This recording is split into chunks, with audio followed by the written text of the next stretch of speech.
हाँ, तो मैं अनुराग वर्मा इंडियन आर्ट्स एकेडमी के यूट्यूब चैनल में आपका स्वागत करता हूँ। आज हम लोग बात करेंगे समाज शास्त्र का तीसरा पार्ट।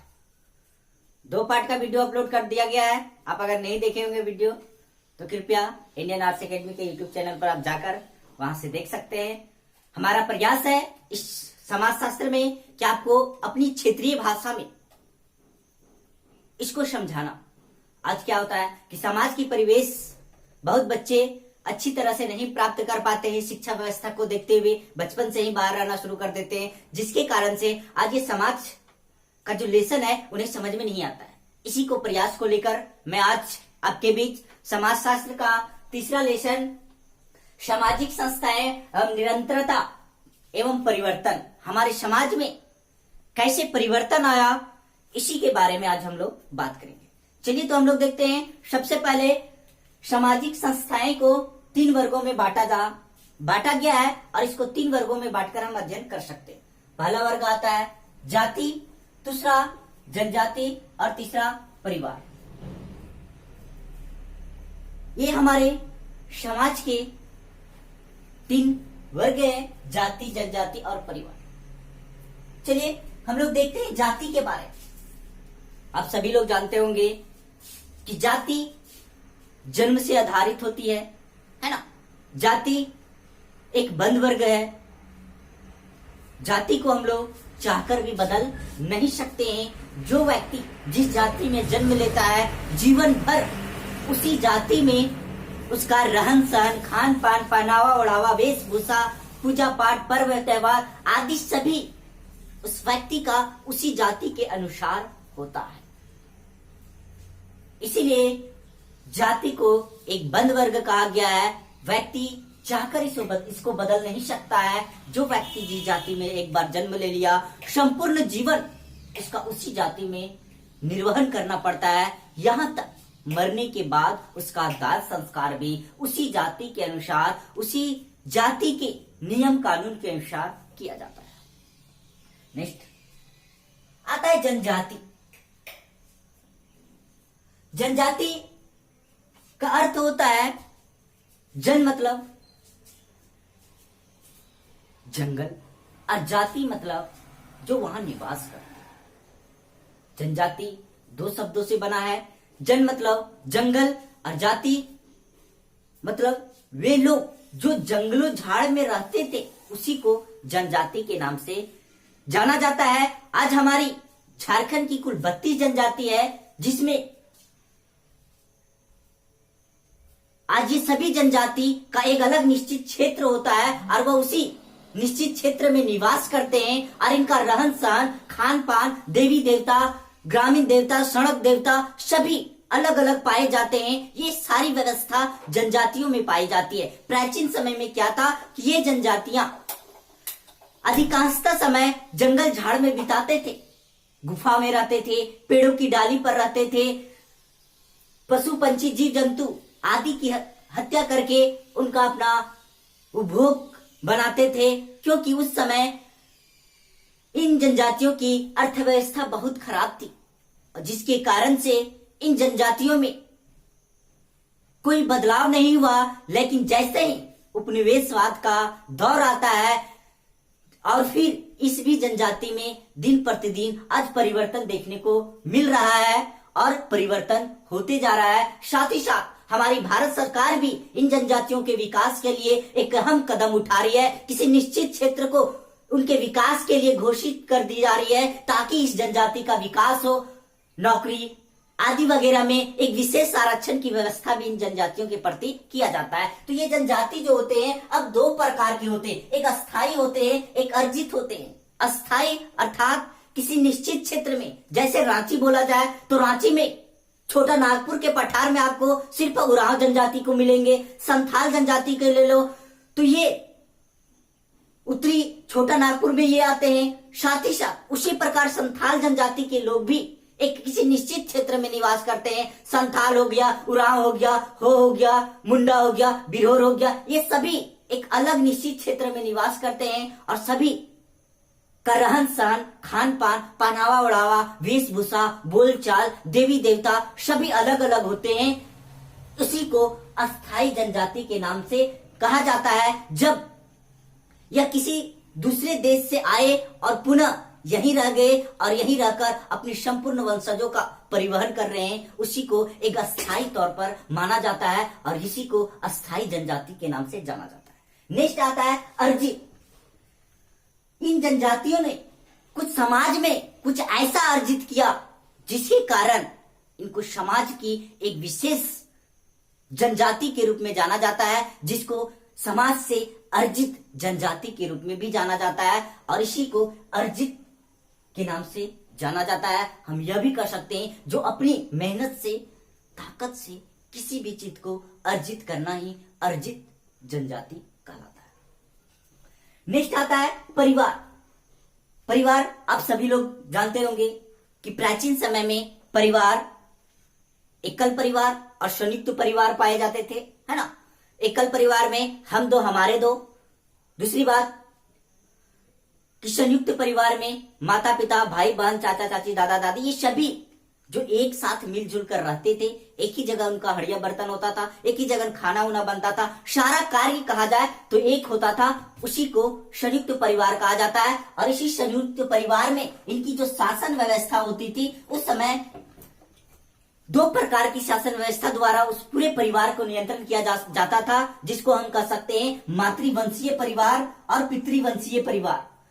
मातृवंशीय परिवार में घर की सारी व्यवस्था की देखरेख माता द्वारा होती थी और माता ही घर की मुखिया होती थी। माता द्वारा जो भी कार्य किया जाता था वह अपने परिवार की भलाई के लिए किया जाता था। उसी प्रकार जब माता की जब मृत्यु हो जाती थी तो उस घर की जो बड़ी बेटी होती थी वह घर की मालकिन बनती थी। इसका जस्ट अपोजिट पितृवंशीय परिवार है।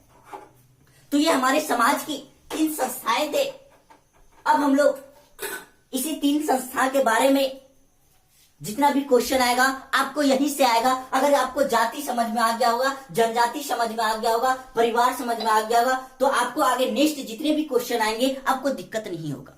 अब इन्हीं के अंदर परिवर्तन आता है कि जाति में कैसे परिवर्तन आता है, जनजाति में क्या परिवर्तन आया, परिवार में क्या परिवर्तन आया, उसी को हम लोग आगे क्वेश्चन बाय क्वेश्चन सॉल्व करेंगे।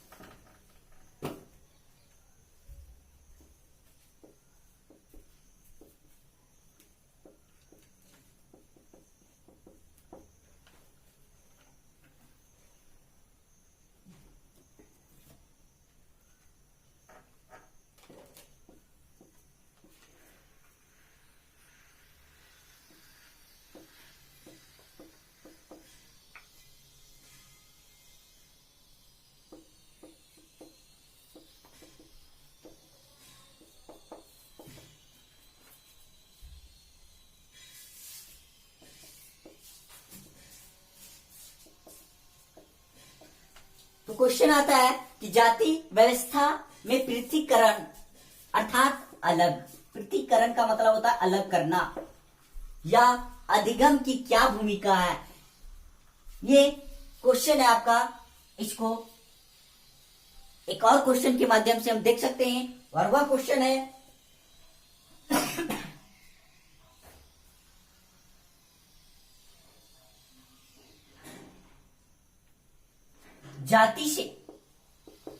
जाति से हम किन किन को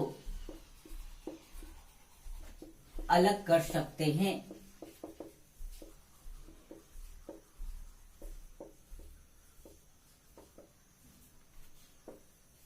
एक और क्वेश्चन इसी का अथवा हो जाएगा, जाति से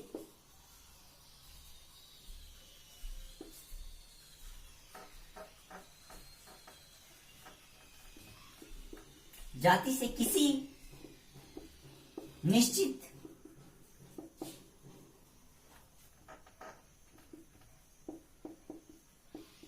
वर्गों का बोध कैसे होता है।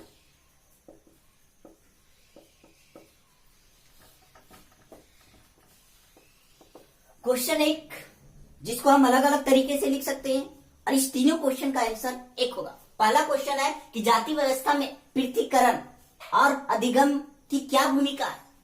दूसरा क्वेश्चन है फिर कि जाति से हम किन किन को अलग कर सकते हैं, या कर सकते हैं कि जाति से किसी निश्चित वर्ग का बोध कैसे होता है, स्पष्ट कीजिए। तो अभी आप लोग को मैंने बताया कि जाति एक बंद वर्ग है, जाति जन्म से आधारित है ना। और इस जनजातियों को, इस जाति से हम किस किस क्षेत्र को अलग कर सकते हैं। अगर आज ये जाति शब्द ना होती, प्राचीन समय में तो जाति शब्द नहीं था, प्राचीन समय में वर्ण व्यवस्था चलती थी। आप लोग को पिछले क्लास में मैंने जो बताया कि वर्ण 4 होता था, और वहीं से ये जाति शब्द की उत्पत्ति हुई। और जब जाति शब्द की उत्पत्ति होता है तो उससे क्या होता है कि किसी भी व्यक्ति को डिनोट करने में दिक्कत नहीं आती है, जैसे स्त्री पुरुष, पेड़ पौधे, पशु पंछी, है ना। ये सारे को वर्गीकरण करने में कठिनाइयां नहीं होती है, और इसी को अलग करने के लिए ये जाति शब्द का प्रयोग किया गया। ये अपने आप में एक अहम भूमिका रखता है। अब आते हैं इसी पर हम लोग बात करते हैं कि इसको अब हम लोग लिखेंगे कैसे। लिखने की तरीके को मैं आपको बताता हूं। तो लिखना है आप लोग को है कि जाति शब्द अपने आप में एक महत्वपूर्ण स्थान रखता है, साथ ही साथ इसके माध्यम से धार्मिक, सामाजिक, जीव जंतु, पशु पंछी आदि सभी वर्गों को व पृथ्वी पर जितने भी प्राणी पाए जाते हैं उन सभी प्राणियों को एक अलग अलग वर्गों में वर्गीकृत हम कर सकते हैं, जिसका वर्णन हम इस प्रकार कर सकते हैं। पहला आपको लिख देना है पेड़ पौधा। यह भी तो पेड़ पौधा एक जाति है। धार्मिक, जीव जंतु, पशु पंछी, ये सारे आपके पॉइंट बन जाएंगे। अब पेड़ पौधा लिखकर आपको डील करना है कि पेड़ पौधे में तरह तरह के पेड़ आते हैं। अगर ये जाति शब्द ना होती तो इनको हम पृथक कैसे कर सकते हैं। जैसे पेड़ पौधा में बरगद, तुलसी, आंवला, केला, ये सारे अलग अलग तरह के पेड़ आते हैं ना। तो इन पेड़ों को अगर आज जाति व्यवस्था ना होती, जाति शब्द का प्रयोग उस समय ना किया जाता, तो इन वर्गों को हम कैसे अलग करते, अलग कर पाते? नहीं कर पाते। उसी तरह धार्मिक में आज अगर हिंदू, मुस्लिम, सिख, ईसाई, जैन, अरबी, तुर्की, फारसी ये सभी अगर ना होते, अगर जाति शब्द ना होता तो इनको हम अलग अलग वर्गों में कैसे बांट सकते थे। ये बहुत कठिनाई की समस्या था, जिसके कारण से ये जाति शब्द का प्रयोग किया गया है। नेक्स्ट आता है जीव जंतु। जीव जंतु के बारे में भी देख लीजिए। उसी प्रकार पशु पंछी, मोर, कबूतर, तोता, मैना, शुगा आदि ये सभी जो है पशु वर्ग में आते हैं। अगर आज इनका जाति शब्द ना होता तो हम इसको अलग नहीं कर पाते। इस प्रकार कठिनाइयों का हमें सामना करना पड़ता। साथ ही साथ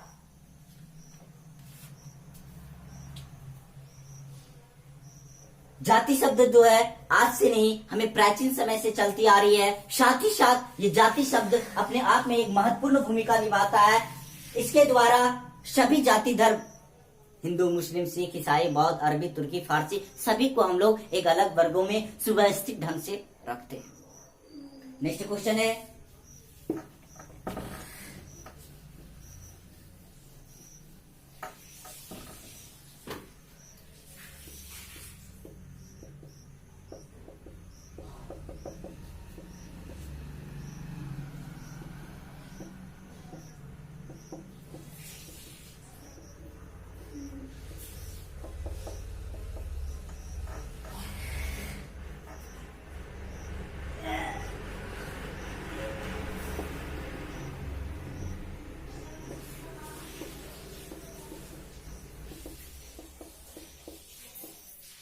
वे कौन से नियम है जो जाति व्यवस्था को पालन करने पर बाध्य करती है, प्रतिद्वंदित करती है, उसको बाध्य करने में उसको मजबूर करती है। ये क्वेश्चन आता है, कह सकते हैं कि वे कौन से नियम है जिसको जाति व्यवस्था द्वारा पालन करने के लिए बाध्य किया जाता है। तो इसमें आपको प्रत्येक समाज में एक जाति व्यवस्था पाई जाती है। या वो हिंदू हो या मुस्लिम हो, सिख हो, अरबी हो, तुर्की हो, फारसी हो, सभी जाति धर्म में एक जाति पाई जाती है। और आप सभी लोग जानते हैं कि जाति जन्म से आधारित होती है और जो व्यक्ति जिस जाति में जन्म लेता है जीवन भर उसको उसी जाति में निर्वाहन करना पड़ता है। इसी प्रकार ये जाति व्यवस्था में प्रत्येक जाति में अलग अलग नियम कानून पाए जाते हैं, जैसे खान पान का, रहन सहन का, पहनावा ओढ़ावा का, बोलचाल आदि। ये सभी प्रत्येक जाति में नियम कानून पाए जाते हैं और वह कोई भी व्यक्ति उसी जाति के अनुसार अपनी जीवन का निर्वहन करता है। तो ये सारे नियम है जो खान पान, रहन सहन, वेशभूषा, पहनावा ओढ़ावा, इन सभी को पालन करने के लिए जाति व्यवस्था बाध्य करती है।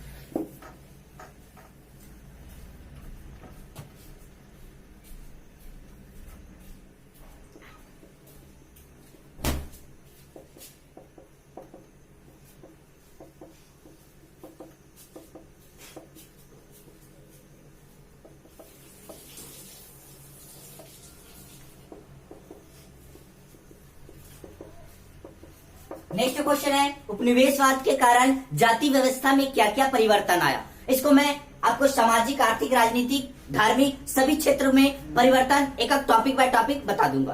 तो ये उपनिवेश एक शब्द आया, उपनिवेशवाद किसको बोलते? आपको आप सभी लोगों को मैंने नेक्स्ट वीडियो में भी बता चुका था कि उपनिवेशवाद दो शब्दों से मिलकर बना है। उप अर्थात दूसरे देश से, निवेश किसी निश्चित क्षेत्र में बस जाना और बस कर शासन व्यवस्था को चलाना ही उपनिवेशवाद के नाम से जाना जाता है।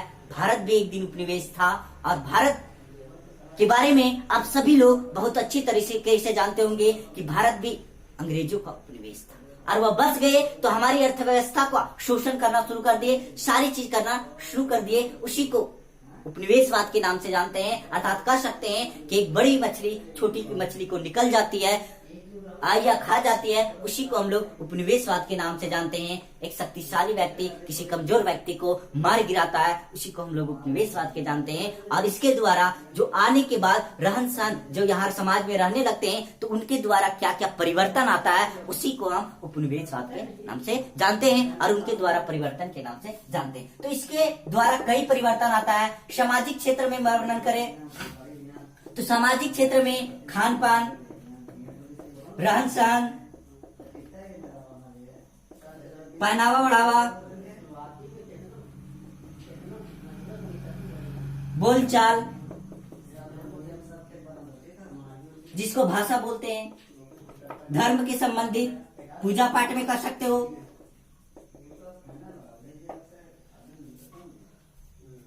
आदि खान पान, रहन सहन, पहनावा ओढ़ावा, बोलचाल, पूजा पाठ आदि जो क्षेत्र में परिवर्तन आते हैं उसी को हम उपनिवेशवाद के नाम से जानते हैं। अब आप बताइएगा सर कि खान पान में क्या क्या परिवर्तन आया। तो प्राचीन समय में हम लोग अपनी खेतों से उपज जो भी फसल होता था उसी का उपभोग करते थे, लेकिन आज ये उपनिवेशवाद का दिन है। जो ईजा बीजा, बर्गर तर्गर, ये चौमिन जो आज आप खाते हैं ये सभी उपनिवेशवाद का दिन है। वो भारत आए और यहाँ रहना शुरू कर दिए तो हमारी संस्कृति की व्यवस्था में जो भी खान पान था उनको पसंद नहीं आता है, जिसके कारण वह वहां से लोगों को लाकर यहाँ निर्वहन कर दिए, यहाँ रहना के लिए स्थान दे दिए और फिर यहाँ रहकर वो अपनी व्यवसाय को बढ़ाया। और उनकी व्यवसाय को जब लोग देखे, यहाँ के लोग जब देखते हैं तो वह लोग भी उसको खाने में इंटरेस्ट रखने लगे और फिर जब खाते हैं तो बहुत अच्छा लगता है। और उस समय से ये सारे खान पान, रहन सहन, पहनावा ओढ़ावा, बोलचाल, पूजा पाठ आदि सभी क्षेत्र में परिवर्तन देखने को मिला है। सामाजिक क्षेत्र हो गया, इसमें हम धार्मिक क्षेत्र में पूजा पाठ ले सकते हैं। सामाजिक क्षेत्र, धार्मिक क्षेत्र में पूजा पाठ, पर्व त्योहार आदि में जो परिवर्तन देखने को मिला है उसको हम लोग धार्मिक क्षेत्र में रखकर देख सकते हैं। अर्थात ये सामाजिक क्षेत्र पहला पॉइंट हो गया, धार्मिक क्षेत्र दूसरा पॉइंट हो गया।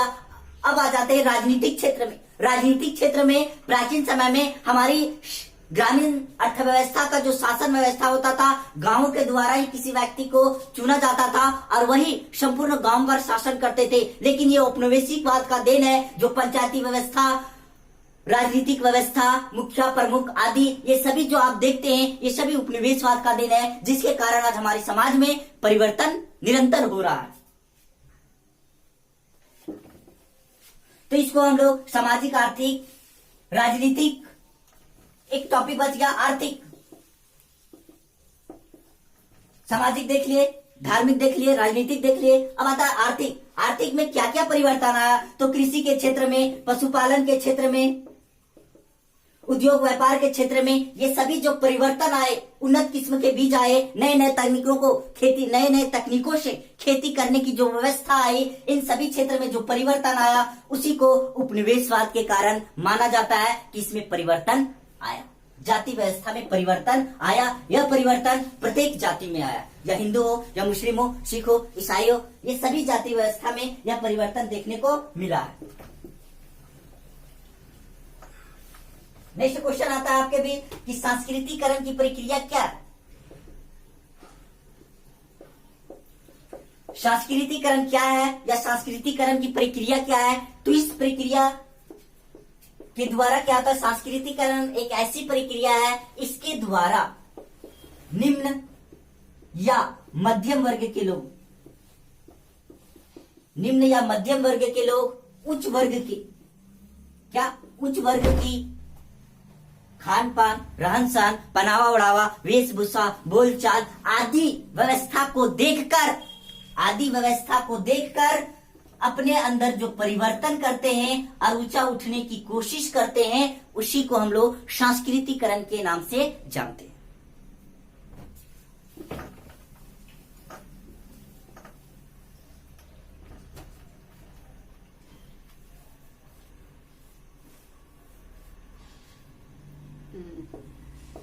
तो इस प्रकार आपका जितना भी इससे बेस्ट इंपॉर्टेंट क्वेश्चन था आपको मैं बता दिया।